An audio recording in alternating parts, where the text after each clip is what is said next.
If you're a die-hard Browns fan and love breaking down the game like we do, hit that subscribe button and turn on the bell so you never miss a blitz. All right, let's dive deep into this.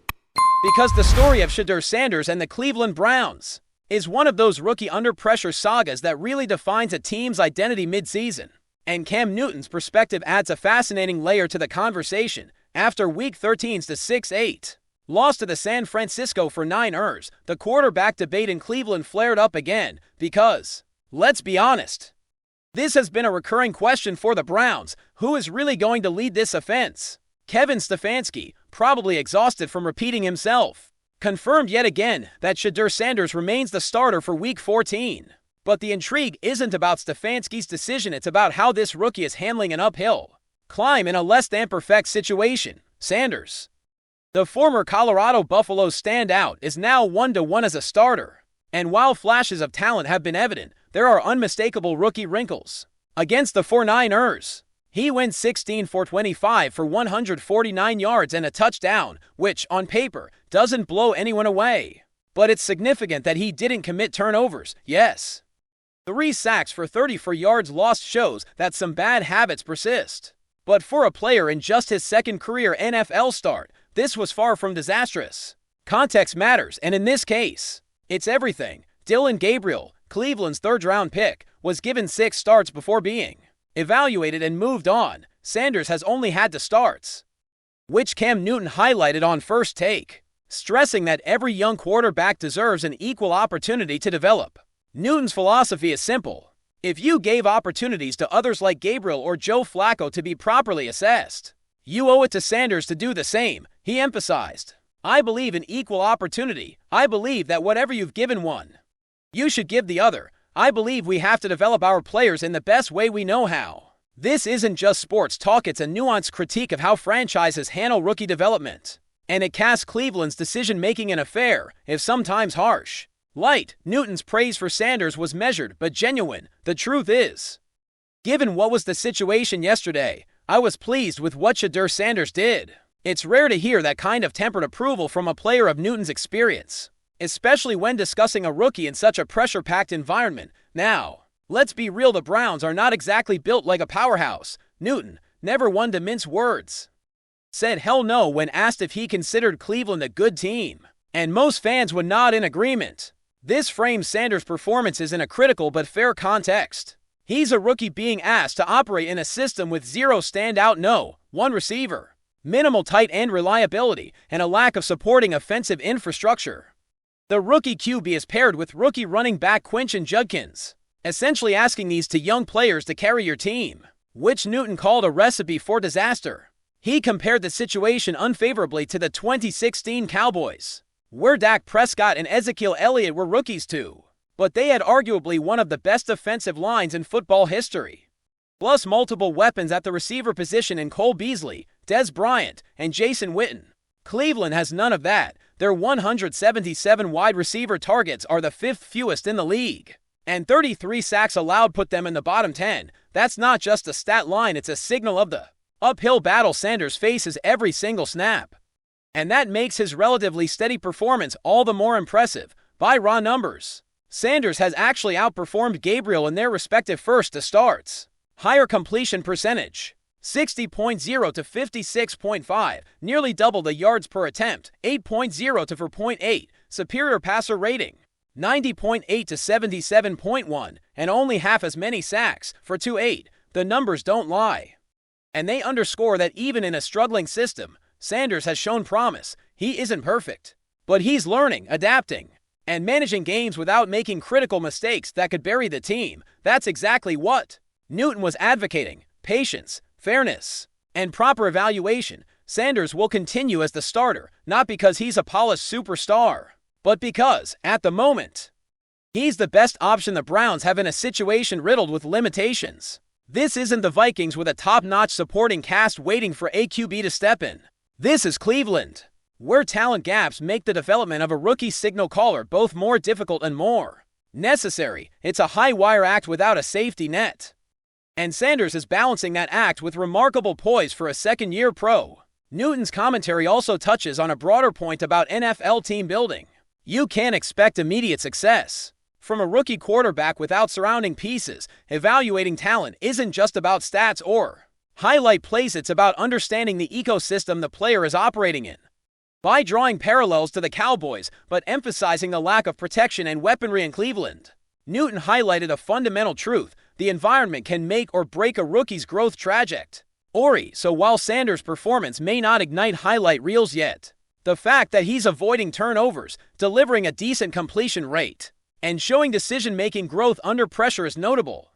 This is especially crucial when you consider the mental aspect of being a young quarterback on a team that is otherwise not competitive. It's easy to criticize numbers or judge based on wins and losses, but Newton's insight reminds fans and analysts alike that a quarterback's development is a long game.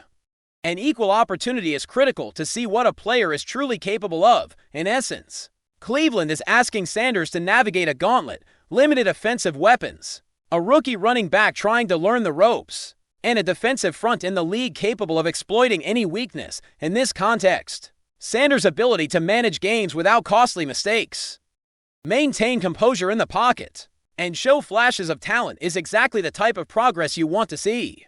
The Browns' ongoing quarterback debate is as much about patience as it is about performance, and Newton's comments provide a blueprint for how to evaluate young players realistically. The takeaway is clear: SHEDEUR Sanders is not a finished product, but he is the best available option for a team operating with deficiencies across multiple positions. As long as he continues to perform within reason, protect the football, and grow week to week, there is no reason for Cleveland to pivot away from him hastily. Patience, opportunity, and development — these are the pillars Newton emphasizes. And they are precisely what Sanders needs to build confidence and ultimately lead this team effectively. The Browns may not be ready to compete for a playoff berth yet, but watching a young quarterback like Sanders navigate adversity provides a storyline worth following closely, especially with voices like Cam Newton offering veteran insight. This isn't just about wins and losses, it's about growth, evaluation, and giving a young QB a fair shot under circumstances that are far from ideal. In the turbulent landscape of the NFL, where teams often rush to judgment, Cleveland's decision to stick with Sanders, coupled with Newton's perspective, signals a commitment to measured development and fairness in the evaluation process. Over time, if Sanders continues to show improvement and maturity, Cleveland might just have the foundational piece they need to build around. But it starts with patience, opportunity, and understanding the context of his early career performances, which, so far, are more promising than many realize. Enjoying the content so far? Smash that like button and drop your take in the comments. We want to hear what you think about the Browns this season.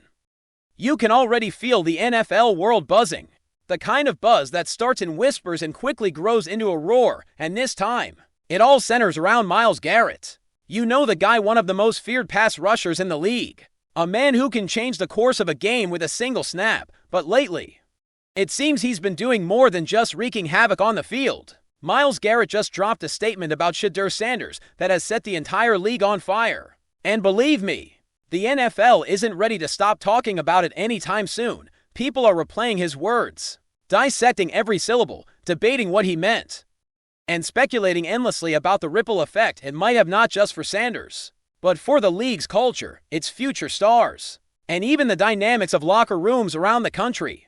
It all started innocuously enough. Garrett was in one of those casual interviews that somehow always end up making headlines.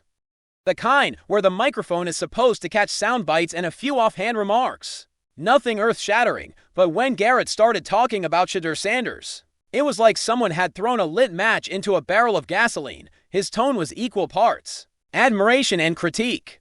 The kind of mix that keeps analysts up at night trying to parse whether it's a compliment or a warning. "I see the talent," Garrett said, and right there, people leaned in.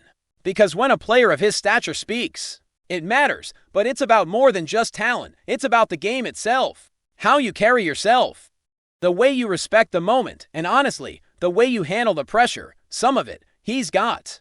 Some of it, well, we'll see. And that's where the internet exploded. Clips of Garrett speaking went viral within hours. Fans, pundits, and even fellow players couldn't stop replaying his words. Was it praise? Was it a subtle warning? Everyone had an opinion, and of course, every single opinion became content. You could feel the tension building. SHEDEUR Sanders is already in the spotlight. given his lineage, his name, and his undeniable skills. But now, the scrutiny has escalated to a whole new level because one of the league's most feared defenders just publicly dissected him. The curiosity isn't just about the player himself, it's about what Garrett's comments mean for the culture of the NFL, for the young quarterbacks trying to make a name, for the way elite defenders view the competition, and for how the league markets its future stars. And then there's the duality in Garrett's statement. The way he managed to thread praise and critique into a single breath. It's the kind of nuance that social media, of course, struggles to handle. Some fans have taken it as outright encouragement. Myles Garrett, they say, is essentially giving SHEDEUR the seal of approval, saying, "I see your potential, and I see your future." Others argue that it's a veiled warning, almost like a mentor telling a rookie, "You've got the skill, but don't think that's enough. You need discipline, awareness, and the ability to respond when the pressure hits." It's that second interpretation that has made coaches and analysts go quiet, almost contemplative, because Garrett's career has been a testament to the importance of balancing raw ability with mental toughness. Rumors have already begun swirling in locker rooms across the league. There's talk about teams quietly studying Sanders not just as a quarterback prospect, but as a personality, as a potential face of the league, and now, as someone who has caught the attention, and maybe even the critique of Myles Garrett. Imagine the conversations, veterans leaning over during practice, young players asking each other, "Did you hear what Garrett said?" And then the debates begin. Who's right? Who's wrong? Is Garrett setting up Sanders for a challenge? Or is he genuinely expressing belief in the kid's ability to rise above the hype? Every angle is being dissected. Analysts are breaking down every word, pausing to emphasize some of it he's got, and some of it, well, we'll see. Like they're trying to decode an ancient prophecy hidden in plain sight. And the intrigue doesn't stop there. Garrett's comments have also reignited conversations about the quarterback-defender dynamic in the NFL. Historically, we've seen defenders make offhand remarks that become legendary, or quarterbacks respond to criticism in ways that define their careers. This moment feels different because it's not a simple call-out or trash talk. It's more thoughtful, more layered.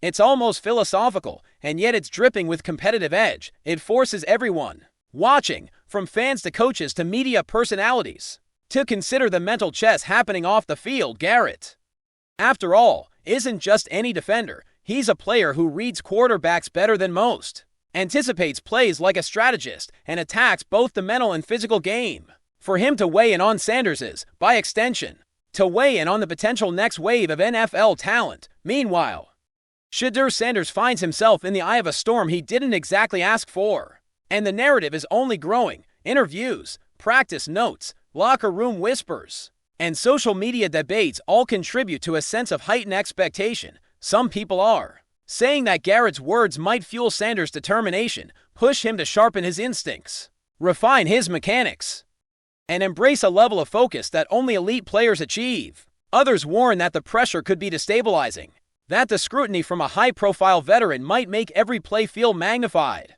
every mistake a headline, and somewhere in the middle of it all, the league itself is quietly watching, measuring reactions, gauging how a young talent responds to public evaluation from a superstar defender. There's also the subtext, the unspoken conversation about leadership and accountability in the NFL. Garrett's remarks hint at a bigger picture, one that isn't always obvious to casual fans. It's not just about sacks, touchdowns, or highlight reels. It's about presence, about how a player carries himself in crucial moments. By making these statements about Sanders, Garrett is, intentionally or not, drawing attention to the standards expected at the highest level of football, and that has led to endless speculation. Is this the start of a mentorship vibe, an unspoken rivalry, or just Garrett doing what he's always done, calling out the talent he sees, challenging it to live up to its promise? Analysts can't decide. Fans can't decide. Even Sanders' camp seems to be weighing every possible interpretation, deciding what to embrace and what to ignore. And here's where it gets really juicy, because in true NFL fashion, nothing stays quiet for long. Media outlets are spinning theories. Sports talk shows are building narratives that extend far beyond a single sentence. Pundits are predicting how this could shape the upcoming seasons, how it might influence draft decisions, how it might affect trades or the way teams approach young quarterbacks. Garrett's comment, which could have been brushed off as another locker room remark, has morphed into a cultural moment. the kind that fuels speculation for months. Every snippet of Sanders' performance is now being analyzed through the lens of Garrett's words. Did he improve his pocket awareness? Did he respond to pressure better? Is this a sign that he's internalized the critique? It's like watching a chess game where one player has already announced the strategy for the next 3 moves, and everyone else is trying to predict whether he's bluffing or laying down the law.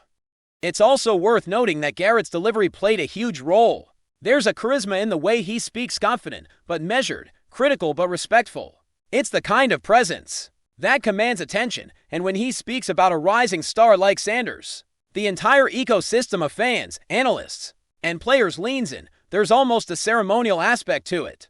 Like the NFL collectively paused to listen, to weigh the implications, to absorb a message that's simultaneously simple and complex. Every angle has been theorized. Some say he's offering constructive criticism. Others say he's issuing a veiled challenge, almost like a gauntlet thrown from one elite competitor to another. And honestly, maybe it's both. Because Garrett has always had a way of blending intimidation with insight, making you respect him even while you fear him. In the end, Garrett's words have transcended the ordinary chatter that usually surrounds young players. They've become a symbol of expectation, a narrative thread that links current legends with emerging talent. The NFL, for once, seems united in curiosity. Everyone wants to see how Sanders responds, how the narrative unfolds, and whether this moment sparks something larger than a single comment. It's a reminder that football isn't just a game of numbers and plays. It's a theater of personalities, legacies, and untold stories that sometimes unfold before our eyes in a single, perfectly timed remark.